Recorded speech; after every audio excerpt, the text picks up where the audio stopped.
Hi, folks. So, if you're watching this, it was because you were absent on February 21st, and you need to know how to start and write your entry number 3. So, here we go. I'm going to start. I'm here on Noodle Tools. That's kind of my home base. And so, can you get over to Noodle Tools? And then I'm going to click into my new social media project. And if I've done this correctly, I should have entry 1 and 2 done. So today it's about going to the library's databases to find an article called a feature article that's going to help you narrow your focus.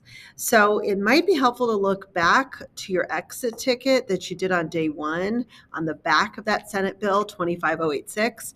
Were you generally for or against Colorado passing this bill?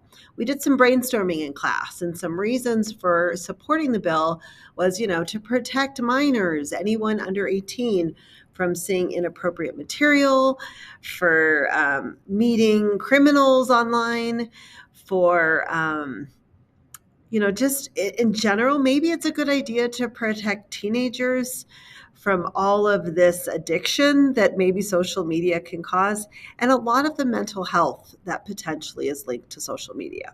So, those are some reasons to support the bill. Those of your classmates, in fact, the future lawyers, might argue that, Colorado shouldn't have a hand in regulating social media, that maybe it's more of the parents' responsibility, or maybe it's just on the users to turn off social media, turn off, unplug if you don't like the content you're seeing, or set up the appropriate filters. Or maybe it's just impossible to verify teenagers' ages, so don't even try in the first place. Those were some of the reasons.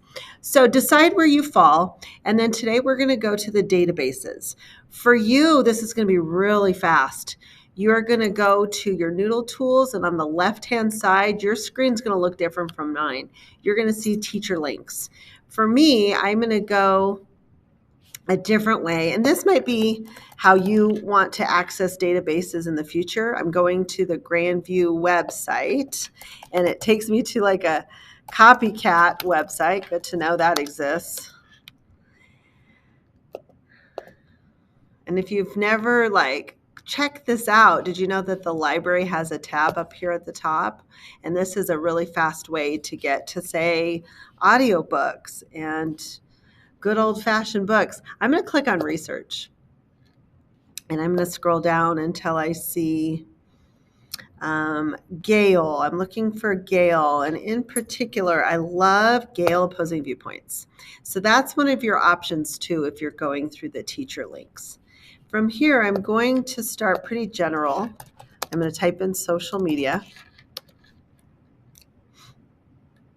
Now this kind of makes sure any article I'm looking at involves social media.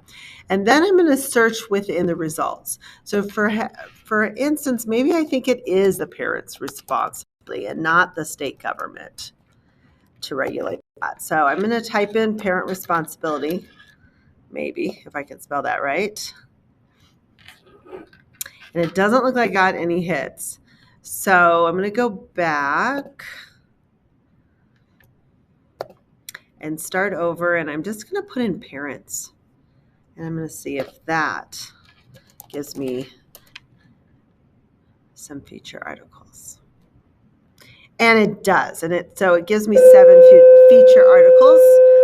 So I might click on this first one. And what you want to see is up here at the top, what's the level at? You don't want to pick something that's super hard, maybe too college level. And the other option, if you're feeling it, is we have headphones. You can always listen to the article. So let's assume, because I'm running out of time for this video, that this is a good one. And what you're going to want to do immediately is to hit Cite and make sure it's MLA. Send that over to your Noodle Tools. Make it sure it's going to the right project. And that's going to be amazing, because when we do come over, let's go find my Noodle Tools. Now I will have to hit refresh.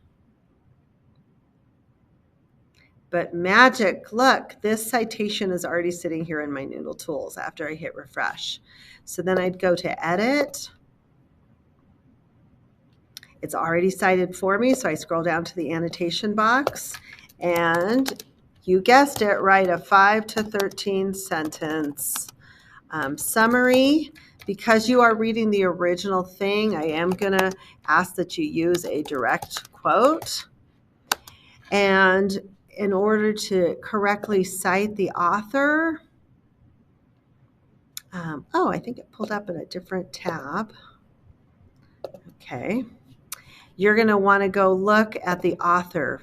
And in this case, it was Mr. Siegel. So I would put Siegel's last name after my citation.